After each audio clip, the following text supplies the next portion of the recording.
बेटियों को कभी भी किसी के भरोसे मत छोड़ना। देखो मोनिका, एक नसीहत मेरी हमेशा याद रखना, अपनी बेटी को अपने से अलग बिल्कुल भी मत छोड़ना, कोई कितना भी करीबी और विश्वासपात्र क्यों न हो।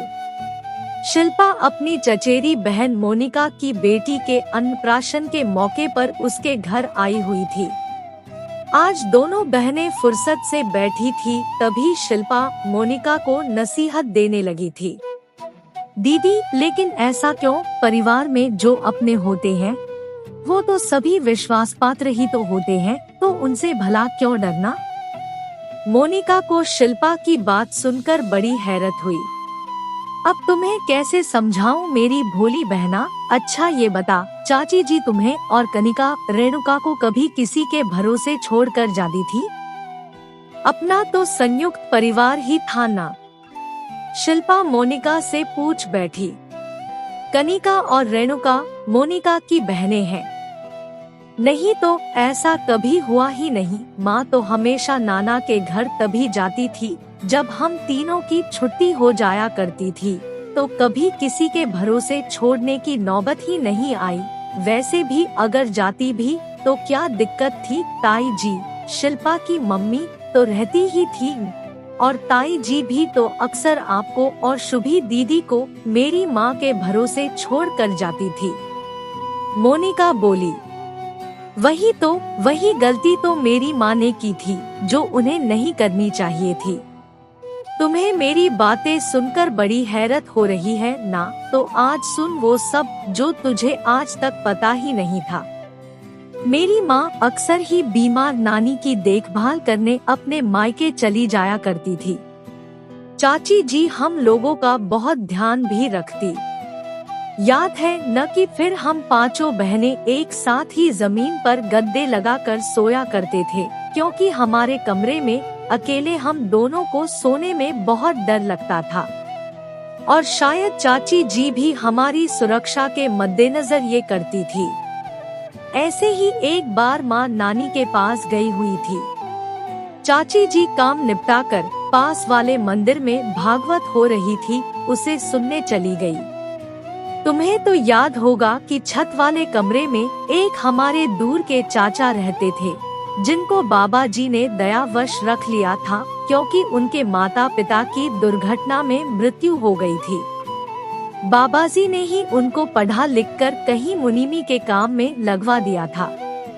लगभग 25 साल के रहे होंगे वो। उस समय वो आपने गांव गए हुए थे 15 दिनों का बोलकर, इसीलिए चाची जी निश्चिंत होकर मंदिर चली गई थी। घर में शुभी दीदी अकेली थी। मैं और तुम तीनों बहनें स्कूल गए हुए थे। अचानक वो चाचा जाने कैसे लौट आए, सीधे ऊपर अपने कमरे में चले गए। शुभी दीदी ने उनके लिए चाय बना दी और आवाज दे दी कि वो आकर ले जाए। पहले शायद उन्होंने ध्यान नहीं दिया था कि घर में कोई और नहीं है इस समय। जब चाय लेने आए तब सबको पूछने लगे। शुभी दीदी भोली भाली थी, उन्होंने सब बता दिया। चाचा वहीं नीचे ही बैठकर चाय पीने लगे, जबकि वो ऊपर ही अपना खाना पानी ले जाते थे, क्योंकि बाबाजी ने ऐसा ही नियम बनाया हुआ था। शायद इसीलिए कि घर में 5-5 बेटियां जो थी। उन्होंने शुभी दी को बुलाकर अपने पास बैठा लिया। उनसे पढ़ाई आदि के बारे में पूछने लगे। पूछते पूछते दी की पीठ सहलाने लगे, बीच बीच में गाल भी सहला देते। उस समय दी की उम्र 11 साल थी। उन्हें गलत हरकत का आभास हो गया था। चाचा की हरकतें तेजी से बढ़ती जा रही थी। दी रोने लगी तो उसे धमकाने लगे कि किसी से कुछ कहा तो अच्छा नहीं होगा, तुम्हारे पापा को भी अपने माता पिता के पास भेज दूंगा। चाचा को ये आभास नहीं था कि मेन दरवाजे में कुंडी नहीं लगी है। संयोग से उसी समय चाची जी फल लेने आ गई, जो वो मंदिर ले जाना भूल गई थी।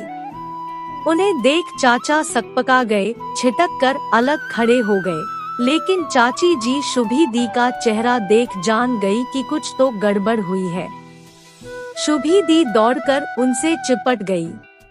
चाची जी कुछ कर पाती तब तक वो चाचा लपक कर ऊपर गए, अपना झोला उठाया और वहाँ से गायब हो लिए।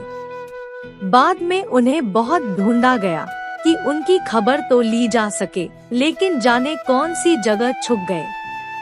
लौटकर इस घर में आए भी नहीं। चाची जी शुभी दी को चिपटा कर बहुत रोई। बार बार दी से यही कहती कि मुझसे आखिर कैसे इतनी बड़ी भूल हो गई जो तुम्हें अकेले घर में छोड़कर मंदिर चली गई। बस वो दिन था कि फिर कभी माँ और चाची जी ने हम बहनों को किसी के भी भरोसे कभी नहीं छोड़ा। शुभी दी बहुत दिनों तक सदमे में रही। सोचो अगर उस समय चाची जी ना आ गई होती तो वो रिश्ते के चाचा क्या कर बैठते। अच्छा किया दीदी आपने ये सब बता दिया। उस समय मैं छोटी भी तो थी, इसीलिए कुछ जान ही ना सकी थी।